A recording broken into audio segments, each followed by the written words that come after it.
I'm Darren from Akshon Esports, and this is Akshon Recap, the show where we cover various ongoing stories in the competitive Overwatch community. As expected by many members of the Overwatch community, Blizzard has announced the suspension of several players ahead of the 2019 season after conducting an investigation into each of their account and behavioral histories. This list was posted on the new 2019 Player Discipline Tracker, where Blizzard will be maintaining a list of players who have been disciplined for infractions of the Overwatch League rules of competition and code of conduct. The following 7 player names have been listed in the initial iteration of the list, but Blizzard writes that investigations are still being conducted and that the names in the tracker does not include players who are not currently under contract with an Overwatch League team but might face suspension or fines should they return to league play, such as XQC. Blizzard adds that players who have previously served penalties while playing in contenders are generally not subject to further discipline upon joining the Overwatch League.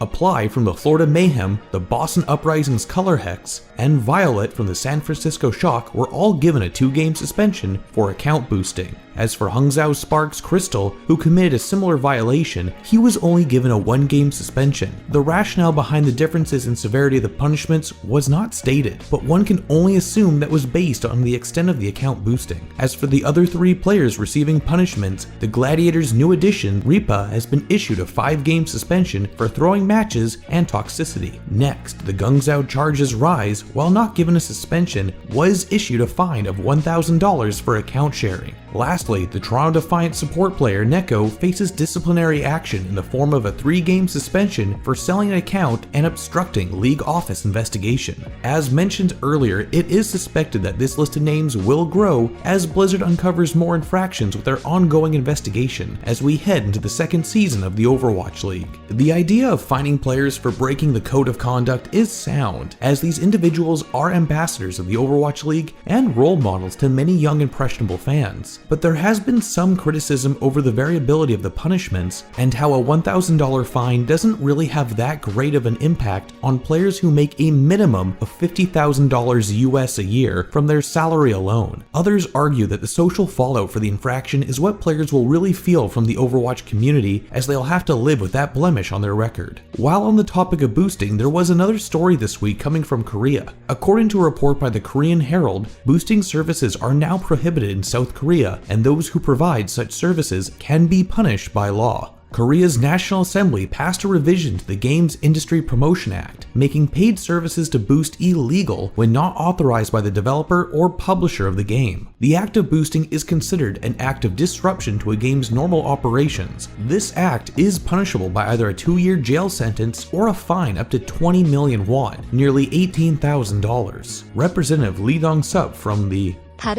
Party, which proposed the bill, stated, quote, "Many popular games have been suffering from professional businesses specializing in boosting without a concrete way to resolve this issue. The newly passed revisions will provide immense support to efforts to forge a healthy esports ecosystem in Korea."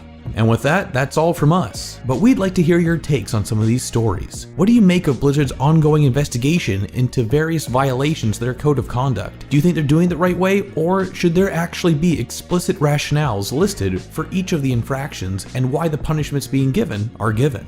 Otherwise, it's been a fantastic year in 2018 for those of us here at Akshon Esports, and thank you so much, and we wish all of our viewers a happy holiday. This has been Darren for Akshon Esports, and we'll see you next year.